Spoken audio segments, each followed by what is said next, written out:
प्रमद बर'आ आंबो प्रमद बर'जों लोगोआव एबसु मावनाय प्रमद बर' आदाया एबसुनि प्रेसिडेन्ट 12 बोसोर जानानै गावनि लोगोफोरखौ प्रेसिडेन्ट जाहोआखै न'बा कास्टम बसुमतारिया बेखौ साननानै लानाया मोजां आरो बुजिनानै लानाया मोजां मानोना नों बायदि साधारन रायजो राजाफ्रा खर' गाज्रि जायाखै नों बायदि बे जाम्बा जाम्बि माने भट होग्राफ्रा गामि सिङाव थाग्रा आदै मादै मोना बिसोरनि खर'आ गाज्रि जायाखै नों बायदि राजखान्थियाव हाबनानै गारि मटर लाक्जारि कार थाखा फैसा दांनो मोननानै नोंनि खर'आ गाज्रि जादोंब्ला बै रायजो राजाफोरनि खर'आ गाज्रि जायाखै साधारन जायफोर भट होग्रा जायफोर भट होनानै देरहाहोग्रा बैसोर मानसिफोरनि रायजो राजानि खर' मेलेमा दिनैसिमबो गुसु आरो थान्दायै दङ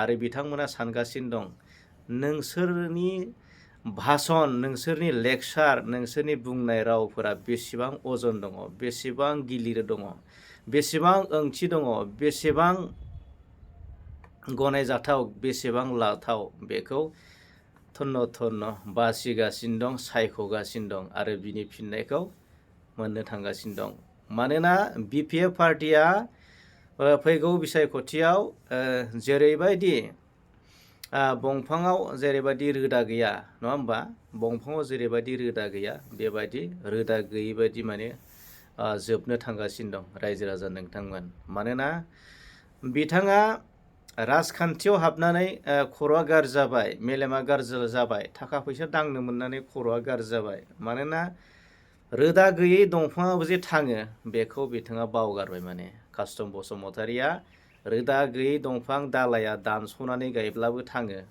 बेखौ बावगारबाय रायजो राजा नोंथांमोन मानोना बिथांनि रावाव इसेबो खोमोन दोंसेनिबो भेलु गैया रायजो राजा नोंथांमोन आरो बिसोरो गुबुनखौ क्रिटिसाइज खालामनायनि अनगायै जेबो रोङा जेबो जौगानायनि आसनिनि बाथ्रा बुंनो रोङा लाइमोनफोरनि जौगानायनि बाथ्रा बुंनो रोङा ओनसोलनि जौगानायनि मोजां बाथ्रा बुंनो रोङा मोजां माने नलेज मोजां गियानखौनो होनो रोंखाया माने बिसोर माने गुबुनखौ सोंखारिनाय गुबुनखौ क्रिटिसाइज खालामनायनि अनगायै जेबो रोङा मानोना गलिबाय मेलेमा गलिनायखौनो मेलेमाव जेबो गैयैखायनो जानला मोनला गोब्राबनायखौ जों नुनो मोनदों जाय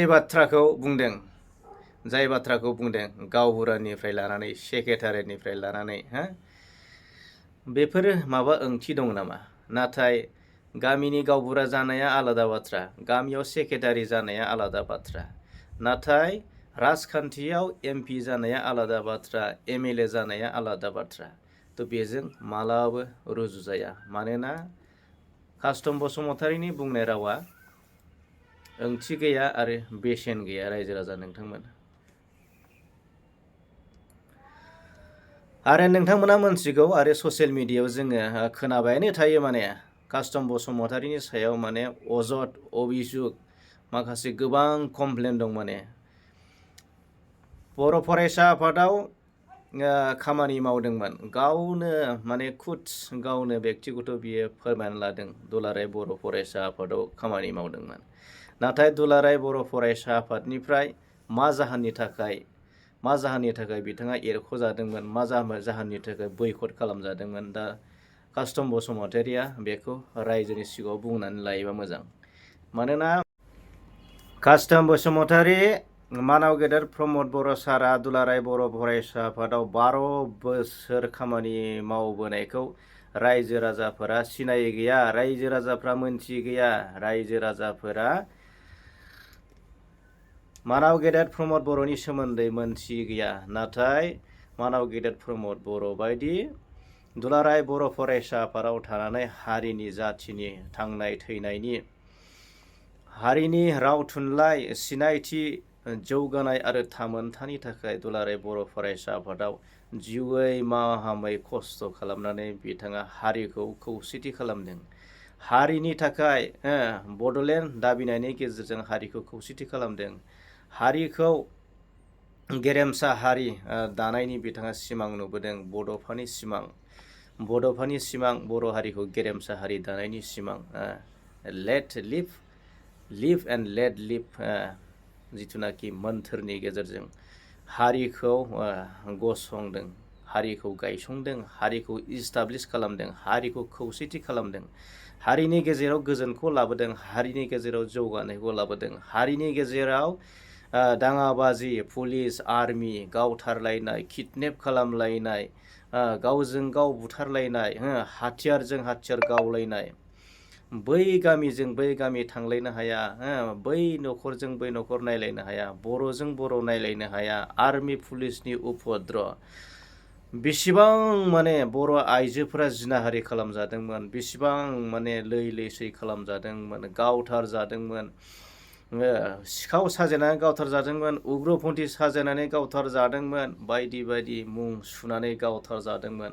बर'नि बैफोरबायदि बेसेबांबा गेदेर अलखद हारिनि जेंना जेंगोनाजों बिथाङा मोगा मोगि जाबोदों दुलाराय बर' फरायसा आफादाव थानानै। नाथाय बे बाथ्राखौ दिनैनि उन्दै उन्दै गथ'फोरा मोनथिया जानो हागौ, नाथाय बै समनि बैसोगोरा आइ आफा आदै मादैमोना नाथाय मोनथिगौ।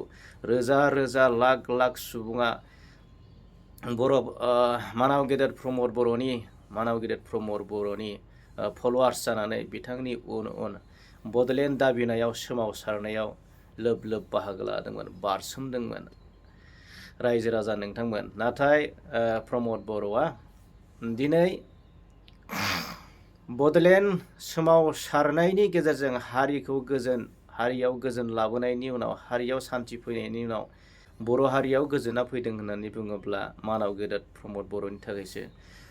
हारियाव जौगानाय फैदों होननानै बुङोब्ला मानाव गेदेर प्रमद बर'नि थाखायसो। हारियाव खौसेथि फैदों होनोब्ला दुलाराय बर' फरायसा आफादाव मानाव गेदेर प्रमद बर'नि थाखायसो रायजो राजा नोंथांमोन।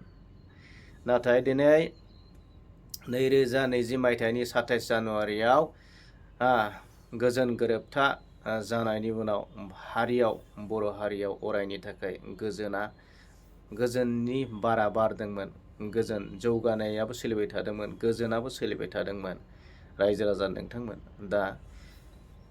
नाथाय दिनै कास्टम बसुमतारिया दिनै राजखान्थियाव थानानै थाखा फैसा दांनो मोननानै, गारि मथर दामि दामि सालायनो मोननानै दिनै गुबुनखौ सोंखारिनायनि अनगायै जेबो बिसोरनाव गियान गैया होननानै जों साननानै लानो हायो। गुबुनखौ क्रिटिसाइज खालामनायनि अनगायै कास्टम बसुमतारि मोननाव जेबो गियान गैया होननानै जों साननानै लानो हायो रायजो राजा नोंथांमोन। गोजोन्थों। प्रमद बर'आ आंबो प्रमद बर'जों लोगोआव एबसु मावनाय।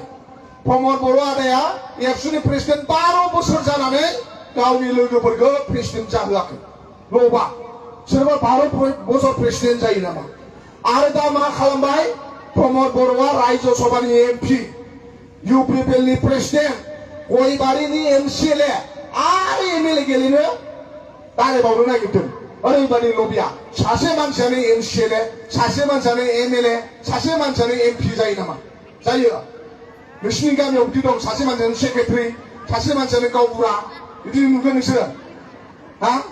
दा प्रमद बर'नि बेलायाव बिदिनो गावनो गावबुरा, गावनो सेक्रेटारि, गावनो सबकुस, गावनो एमसिएलए, गावनो एमएलए, गावनो एमपि। बिराद लबिया, ओरैबादि लबिया। आंनो दाखालि बावैसो आदा जोमैया खिन्थाखुमादों नोंसिनिनो। बिसोर दाखालि खिन्थादों प्रमद बर'आ आवगाय सुइजारलेण्ड बानायनो होनदोंमोन ना? सुइजारलेण्डथ' बानायनो हायासै, फुल साप्लाय होदोंमोन जाहैदों। नोंसिनि बे सेरफांगुरि टाउनाव फुल साप्लाय होग्रा होआखैमोनथाय? क'क्राझाराव होदों। क'क्राझाराव दखान फुल थाब दोनहैबाय। थाब दोनहैनानै दाना दखानिफ्रा दै लुयै जाहैदों, रानजानो गिनानै दै लुबाय थायो जाहैदों। दै लुबाबो रानबाय। राननानै क'क्राझारनि सासे दखानिया मा दै लुबाबो रानखो, प्रमद बर' होफैनाय फुलालायनानै फुलखौ नायब्ला सिङाव रोदायानो गैयामोन जाहैदों। माने थाबखौ बायदों, फुल दंबा दानस'दों आरो थ्रोब सोदों आरो साप्लाय होदों। रोदायानो गैयाबाथ' रानखागोन ना? दा बे जाहैबाय प्रमद बर'नि सुइजारलेण्ड खालामनो नागिरनाय। आरो इउपिपिएलआ बेसेबां फैसा गारोब्लाबो बिथांमोननाव बारायनायाव गैला, खमायनायावसो सै।